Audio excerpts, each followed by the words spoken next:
What's going on, good people? It's your man Jay Free. I see outside the box, chopping it up in the garage, as usual. Um, Going in on today's topics from an outside the box point of view or outside the box perspective. Up in the garage, as usual. Remember, perspective is everything. As a man thinketh, so is he. And so we like to just broaden the horizons and get people's minds to open up and to pay attention to some of the details of the things that are going on around us. And so we like to look from an outside the box point of view. Couple topics we're gonna get on today within the current news.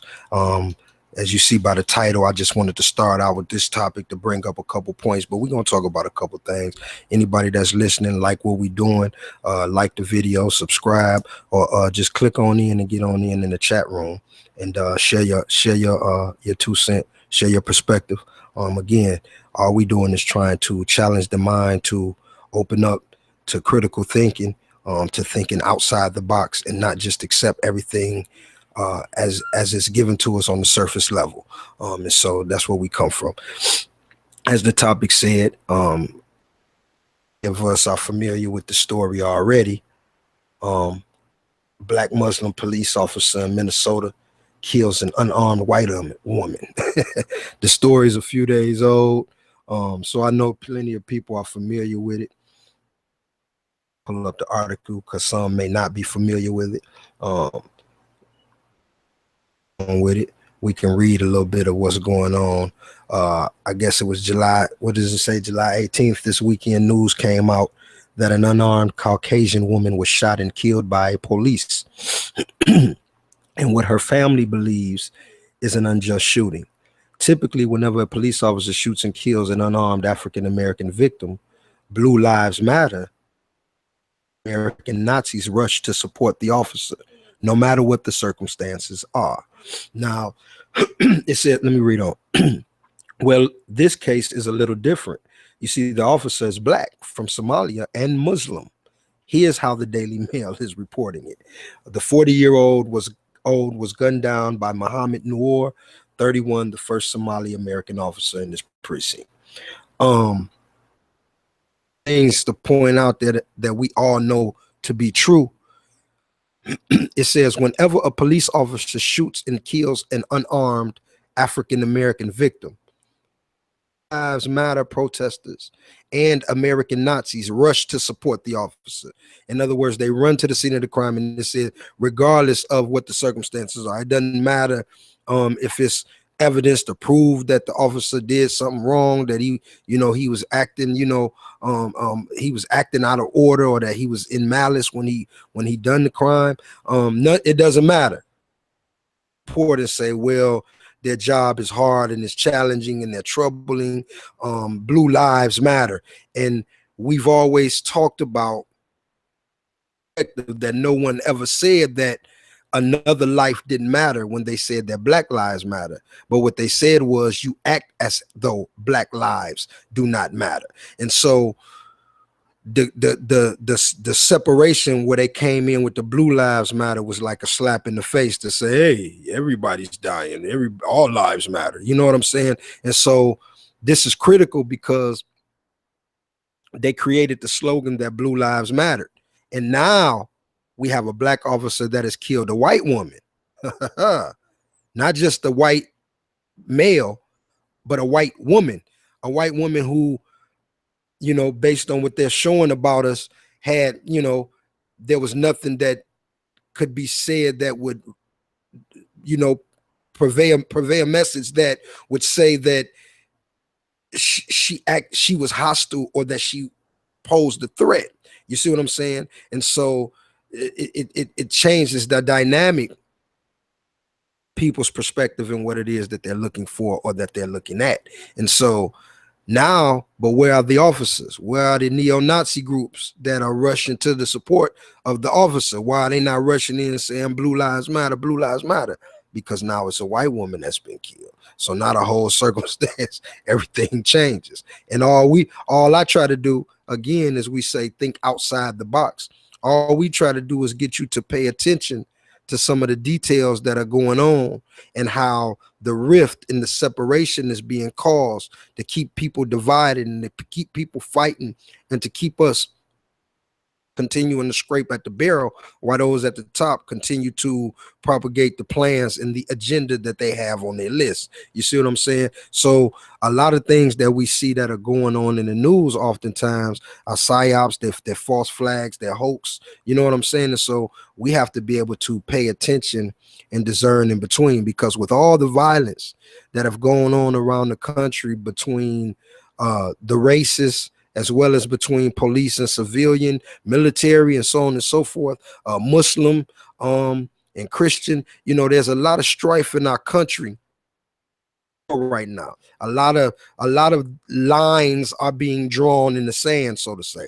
And so now here we go with all. We just had the Philando Castile verdict that was just passed, where he was found, you know, not guilty. We've had other situations. We want Walter Scott, you know, where they found out that they falsified information in the case, as well as Michael Brown. They found out information was falsified in the case. Nothing was overturned.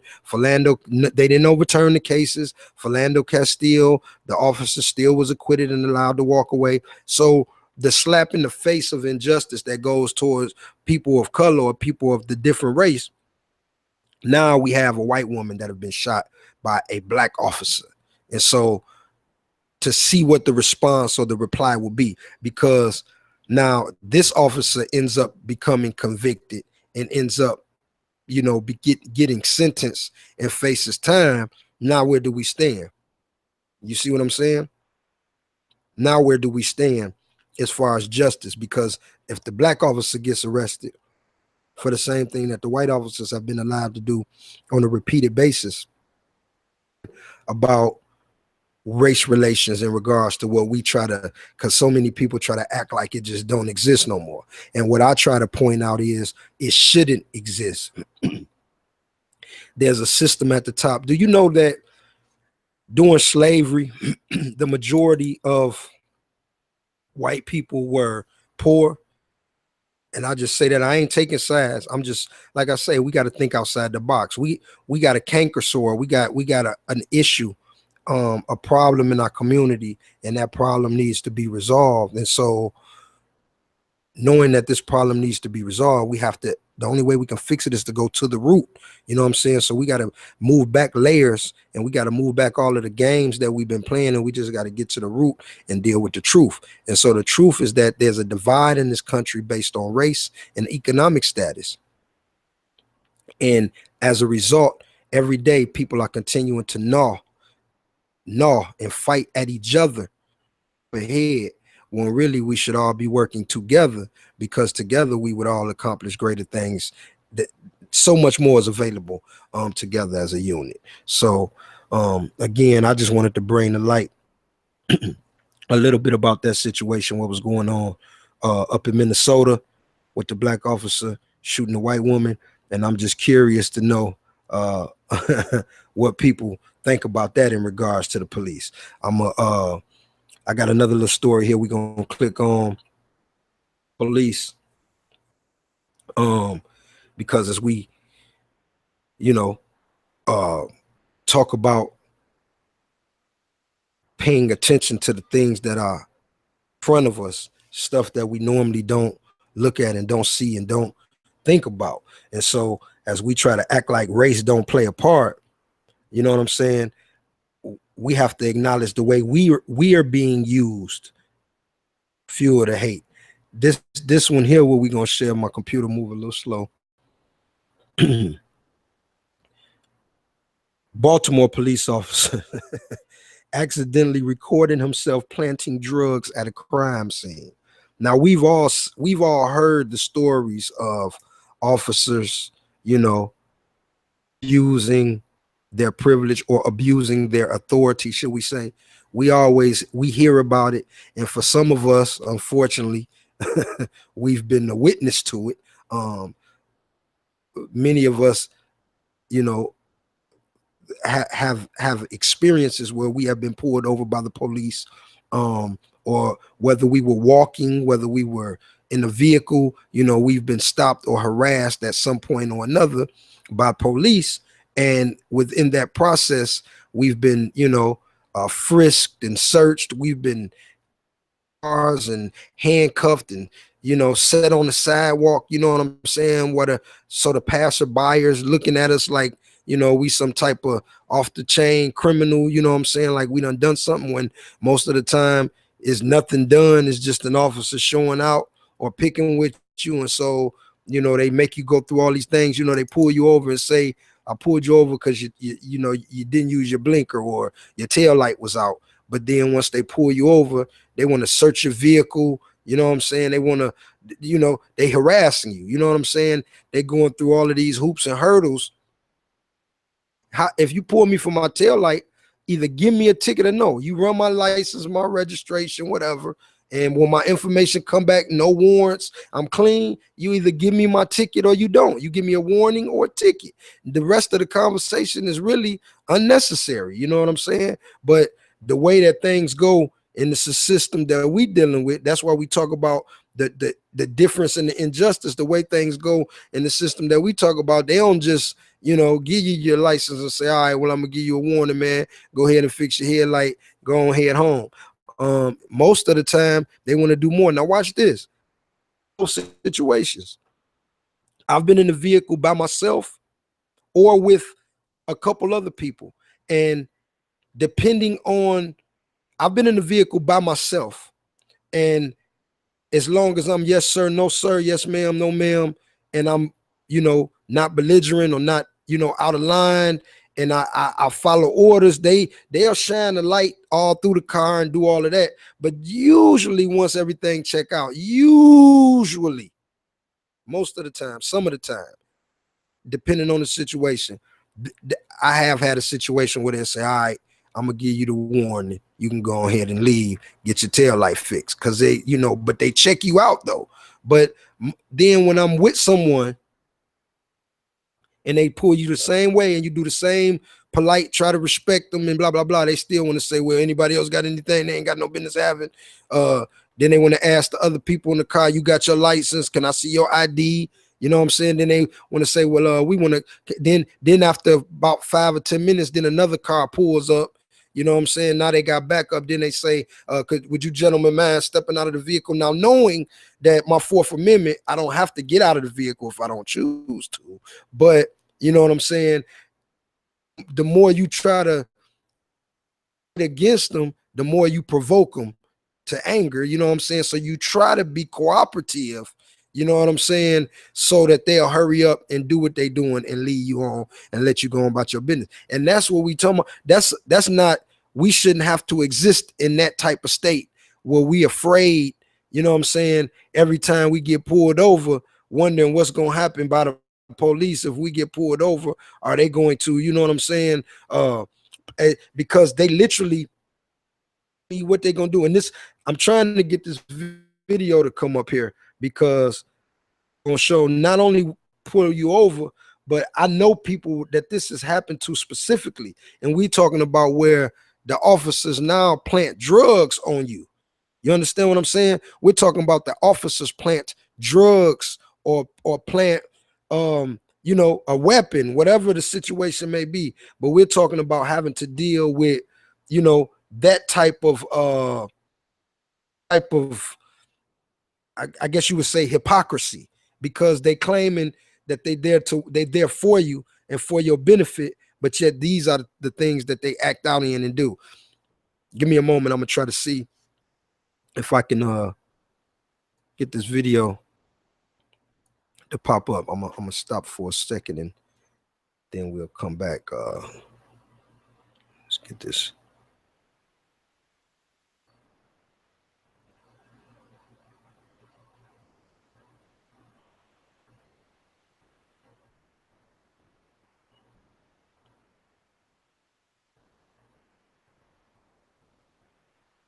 Just bear with me.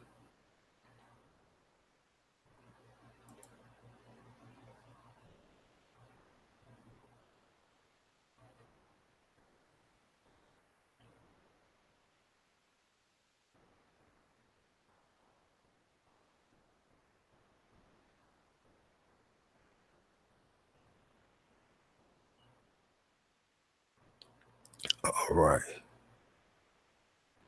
All right. It's working now. I apologize for the delay. So yeah, because like I say, when we dealing with some of the issues and we trying to get a better understanding of what's going on, this helps us.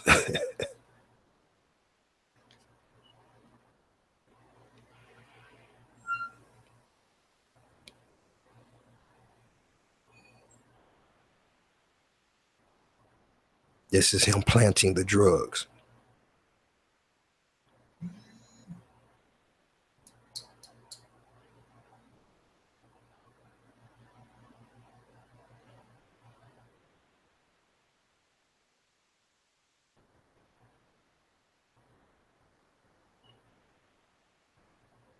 Now he's cutting the camera on.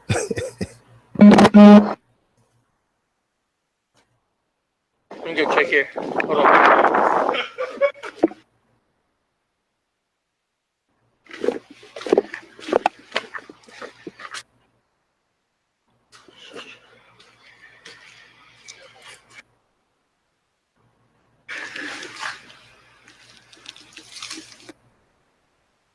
Now he's pretending like he looking for some drugs. You see what I'm saying? He acting like he really looking, and he just put them, but he was unaware that his camera was pre-recording before he recorded. Now watching he, you know. Was that 30?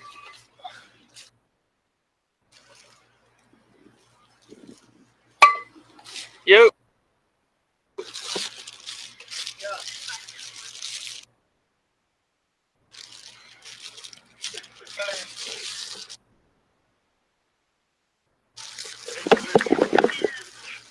Hold up.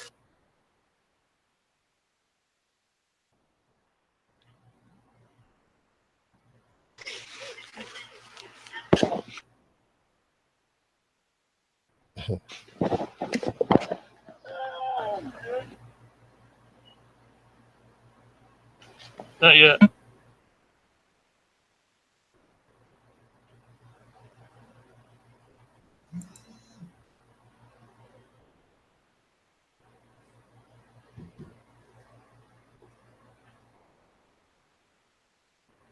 Now I'm sure you can see that for yourself, though, very clearly.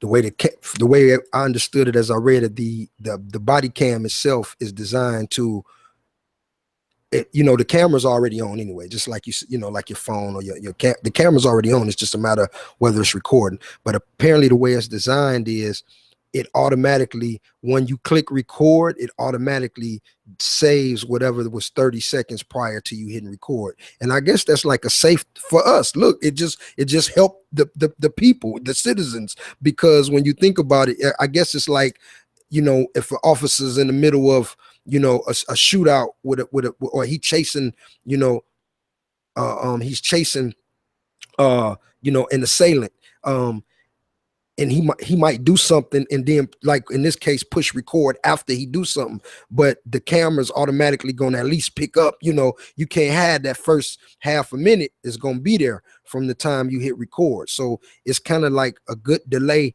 that helps. And so that's what happened. He didn't realize, or he forgot, you know what I'm saying? Because had he waited another 40 seconds or 30 seconds, it would not have downloaded that 30 seconds. But because of his mistake, we got evidence. So we're not talking about situations where, you know, an officer have been, you know, what we said, and we're not talking about our own personal experiences that we have, but we saying right here in the midst of everything that's going on around our country. But Baltimore, wasn't that Freddie Gray's area?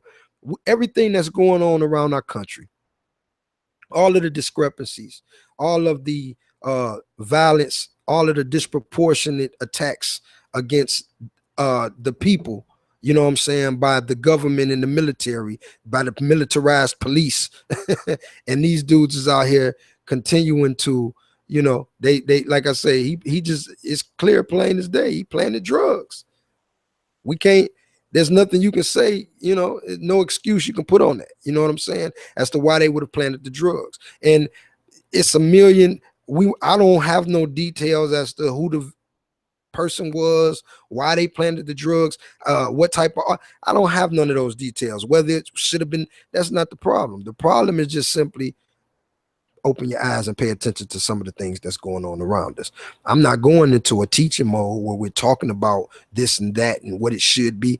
I'm just simply pointing out some of the things that are going on around us. You know what I'm saying? That we need to open our eyes up and pay attention to the scene and the settings of everything going on around us, man.